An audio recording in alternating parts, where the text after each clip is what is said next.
Like a lot of people watching the news these days, the im2moro team wasn't quite sure what to make of Occupy Wall Street. Some people truly believe it embodies what's best about American democracy, while others dismiss it as left-wing agitation pretending to be a popular movement. Rather than simply listen to what other people are saying, we decided to take our cameras along to Occupy San Diego. We weren't there to make them look good or bad, we just wanted to hear what they had to say about why they were there and what they hope to achieve. Here are 5 things we learned. Number 1, sometimes the protesters do have a point. There's a general consensus that the main problem from which all of these other problems spring is the economic disparity brought on about by corporate greed.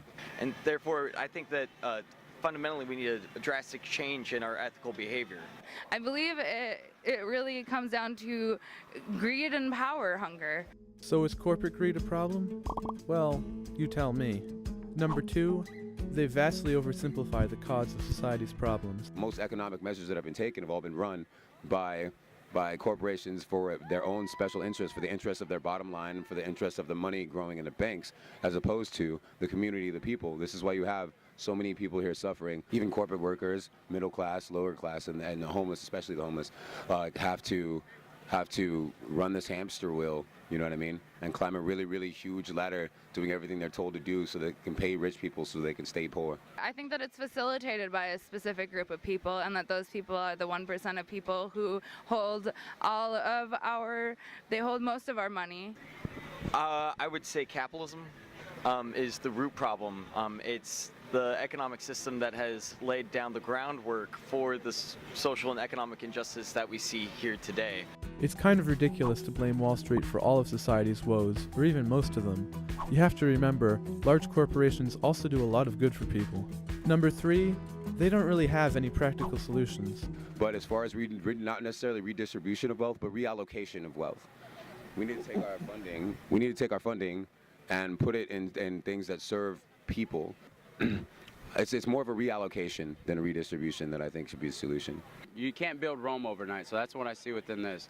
But getting more people to come out here and start to see the movement and see where it's starting from to where it could go and where it possibly could go, and which is going to change and evolve. Protesting for exactly? Right now, lower taxes for the poor and higher taxes for the rich. Do you have a job currently? Currently, no. Have you had one? Yes, multiple. What were your taxes for your jobs? My tax, I honestly didn't have the job long enough to get the tax returns. So what do you think would be fair taxes for the poor versus the rich? Don't know how to answer that, really. We also need to change the governmental system. I think that we definitely need to either work with the system or try to possibly, I don't want to go this far because that's a lot of work, but redraft one that works better for more people. These ideas might sound nice, but they're really just a cry for more government handouts. And that's just asking for a more bloated, corrupt government. Number 4, some of the occupiers are seasoned protesters. How did you first hear about it?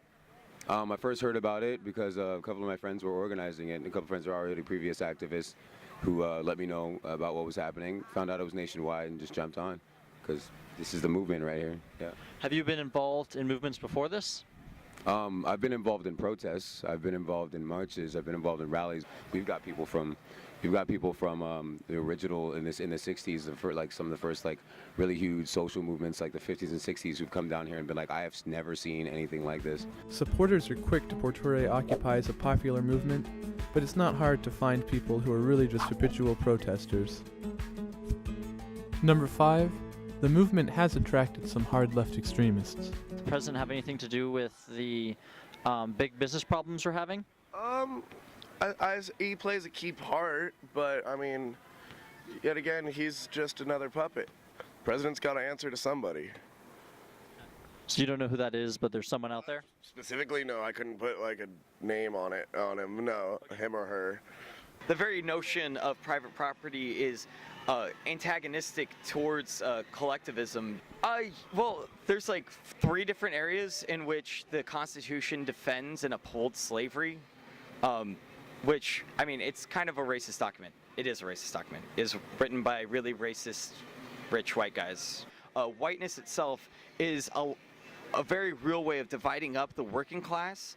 The very notion of whiteness is a very recent construction. So let me get this straight. You think the whole country is a mass conspiracy to oppress people, and you hope to stop them by sitting outside with a cardboard sign?